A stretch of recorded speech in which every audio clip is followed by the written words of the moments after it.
Posted by you/unhappy_voice_3978. I have been married to my husband for 6 years. We have 2 kids together, 8M and 4M. Our youngest has special needs. My husband also has a daughter, 12F, from his previous relationship. My husband's ex has had primary custody. My husband gets his daughter on weekends and alternating holidays/birthdays. This past weekend, my stepdaughter asked my husband if she could come live with him full-time. Her mom recently moved in with her fiancé and his kids, and there has been some friction with that from what I understand. Nothing nefarious, just a new house, new rules, having to share a bedroom, etc. My husband didn't give her an answer either way. He said he would look into it. When he and I were discussing it, I had the following objections. 1. My stepdaughter and our kids do not get along. It is something we have worked on for years, in and out of therapy, and it just isn't happening. My stepdaughter resents mine for existing and is cruel toward my youngest because of their disabilities. There have been issues with her bullying. My oldest is very protective of his little brother and hates my stepdaughter for being mean to him. He has started physical altercations with her over it. The truth is that most of the time we have my stepdaughter, I make arrangements to take the boys to visit their grandparents, or my husband takes her out of the house for daddy-daughter time to avoid conflict. I cannot imagine how living together full-time would be for them. 2. We really don't have room. We have a 4-bedroom home. Both my husband and I work from home so we can be caretakers for my youngest. Due to the nature of his disabilities, it is really not feasible for him and my oldest to share a room. It wouldn't be safe or fair for my oldest. My stepdaughter's room is used as my work-from-home office space during the week. I arrange my vacation time and whatnot around her visitation so I can stay out of her space while she is here. I have to take very sensitive phone calls, and I need a closed door when I work, so common areas are out. And my husband uses our bedroom as his home office, so that's out too. We don't currently have room in the budget to make an addition to the house or remodel non-livable spaces at the moment. My husband hears my objections and understands them, but he wants to go for it and figures that everything will eventually work out. He doesn't want his daughter to think he is abandoning her. And I feel for the girl. It would be awful for your dad to say no when you ask if you can live with him. But I have my own kids to think about too, and I just do not believe that her living here is in their best interest at all, considering their history and our current living arrangements. Does saying no to this put me in evil stepmom territory? Edit. For those who want to paint me as a horrible homewrecker along with being an evil stepmom, sorry to disappoint, but we did not have an affair. My husband and my stepdaughter's mom were never married and never in a relationship. They were friends with benefits. They bartended together, would hang out, and would sometimes get drunk and hook up. My husband claims he needed beer goggles because she really isn't his type. When my stepdaughter's mom found out she was pregnant, she told my husband she was keeping the baby and asked if he wanted to be involved in the child's life. They never lived together, except for a few weeks during the newborn stage to help out. Yes, I had my first child before I married my husband. We were in a long-term relationship when I had a birth control malfunction. My husband and I discussed what we wanted to do, and we both decided we wanted to raise the child. A few days later, my husband proposed. I wanted to take time to recover from birth and wait until our kiddo was old enough to be left with the grandparents for the week so my husband and I could enjoy our wedding. We didn't get married until my oldest was 2. Edit. Regarding my youngest son's disabilities, my stepdaughter's bullying, and my oldest starting fights, since there's a lot of projection and speculation, my youngest son has both physical and mental disabilities. He uses multiple kinds of medical and therapy equipment. My stepdaughter has shoved him out of his wheelchair, pinched him hard enough to leave bruises, and hit his face when he was having trouble verbalizing. I don't care if this is considered normal sibling behavior, it's alarming enough to me that I believe it's best for my youngest to spend as little time as possible with her until this behavior completely stops. I will say it has lessened quite a bit. We went through a period where it happened frequently, but it has slowed. The last incident was 2 months ago when my stepdaughter grabbed my son's wheelchair and aggressively pushed him out of her way because he was blocking the hallway. One of the times my son started an altercation with my stepdaughter was because she had told him that his brother was not a real person, and that she was going to call the hospital to have him taken away so they could perform experiments to find out what he was. She went into detail about things they would do to him, like ripping his fingernails out. Understandably, my son lost his temper and hit her. My son was immediately disciplined, loss of tablet time, and we had an age-appropriate discussion about how, while his heart is in the right place for wanting to protect his little brother, he needs to find an adult when something like that happens. This was not made up. My stepdaughter admitted she said it when my husband was able to sit her down and talk with her later that day. I am not allowed to discipline or have parenting talks with my stepdaughter per her mom's wishes. I'm not welcome to be a part of my stepdaughter's therapy journey, mostly due to her mom's wishes. She does not want me involved. My husband has always been worried about rocking the boat with her mom on these matters. So, I do not know the extent of the therapeutic treatments my stepdaughter has received. I do know that she goes to therapy during the week, and my husband has attended sessions, but it isn't something he is free to discuss with me. So, I am in the dark about that. Commenter. My concern would be why she wants to leave. Is there more to this story? If she wants to leave because of abuse or neglect, then while her moving in may not be a permanent solution, doing nothing would make you the problem. That being said, if she wants to leave for something minor, like not being allowed to stay up late on a weekend, then the biological parents need to have a sit down and sort it out. Ops response. She is upset that she has to share a room with her soon-to-be stepsister, who is moving out in the fall and just needs it for weekends, home, and holiday breaks. Bio mom and her partner decided that all kids will follow the same set of rules in their household, so she has new limitations on screen time and more household responsibilities. Nothing nefarious like abuse or neglect. Update 6 days later. So last week, my husband and I sat down together and talked about my stepdaughter coming to live with us full-time and how that would work out. It was a difficult discussion because, as some Redditors had suggested, I really pushed hard for him to think things through and figure out the obstacles. Where would he and I work? Common areas are out due to the nature of our jobs. I can't use them due to employer restrictions, and he does some adult things in his work that we don't want the kids to see. How are we going to handle the animosity and bullying between the kids? What consequences would be in place? We talked about what expectations would be for my stepdaughter living here full-time versus just on weekends, and how she probably has unrealistic expectations about what day-to-day life here is really like. We talked through every possibility we could come up with, including out there ideas like selling our home or separating our household and living apart for a while. We even ran the numbers to see how it might affect our finances.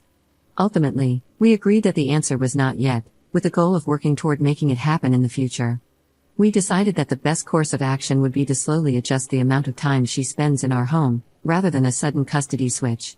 So on Friday night, my husband took my stepdaughter out to talk to her about everything. He explained that she wouldn't have her own room at our place for a couple of years, but that it's something at the top of our list for home improvements once our youngest's handicap accessibility renovations are paid off. He talked to her about what the expectations of living with us would be, including that she would have chores and responsibilities. Most importantly, they discussed the bullying and laid down the condition that we needed to see an improvement in her relationship and attitude toward her brothers before she could live here full-time. My stepdaughter obviously wasn't thrilled about any of this, but she said okay and that she would do better with her brothers. So on Saturday, I made arrangements for my parents to watch our sons, and we invited my stepdaughter's mom over so we could all sit down and figure out how she could start spending more time here. And that's when it all fell apart. Her mom is most definitely not okay with a change in custody at all. Her answer was a firm absolutely not. She took my stepdaughter home early on Saturday. My husband tried to reach out to my stepdaughter on Sunday to see how she was doing and ask if she wanted to do their guitar lesson over Skype or something, since her mom took her home early, but she never responded. He called her mom, who informed him that my stepdaughter had lost her phone privileges. So, we don't really know what's going on with all that. Edit. It turns out she threw her phone at her mom's face, hitting her and cracking the screen. Her mom isn't giving it back until my stepdaughter has paid off the deductible. We do have alternative forms of contact with her at this time. Also, no, my stepdaughter's mom didn't come to us first about the custody change. My stepdaughter asked the weekend before last if she could live with us because she and her mom recently moved in with her mom's partner. My husband told her that we would need to discuss it and figure out if it was a possibility.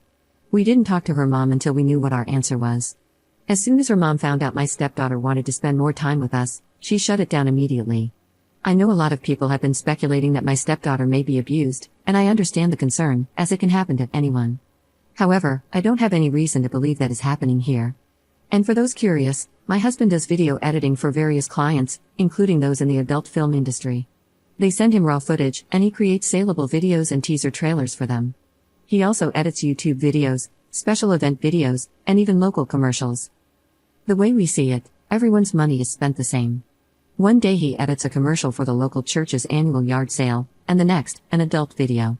We just have to be careful about when and where he edits the adult content so none of the kids walk in on him. We make sure he only does that work when I'm not working, so he can stay behind the locked door with headphones on. Second update 2 months later. My husband has a daughter from before our relationship, and we also have 2 children of our own, one of whom is severely disabled. He and his daughter's biological mom never had a formal custody arrangement, but due to some recent drama and changes, it became clear that we needed to get something formal and court-ordered in place. So we consulted an attorney. During that process, we discovered that my husband wasn't listed on the birth certificate. We had paternity testing done. My husband is not the biological father. He is absolutely devastated. He's spiraling, hurting so much, and I can't do anything to take his pain away. We've hugged and cried together so many times this week. He's not okay. He's flip-flopping between despair and the anger scares me.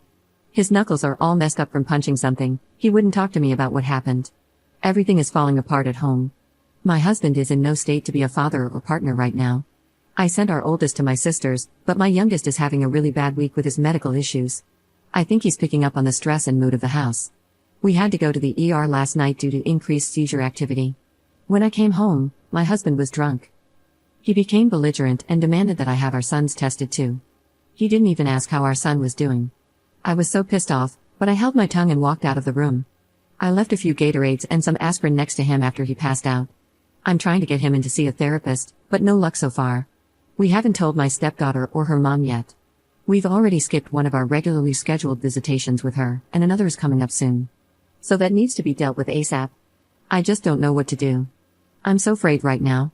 I don't know how much longer I can hold things together. I want off this ride. Third update 2 months later.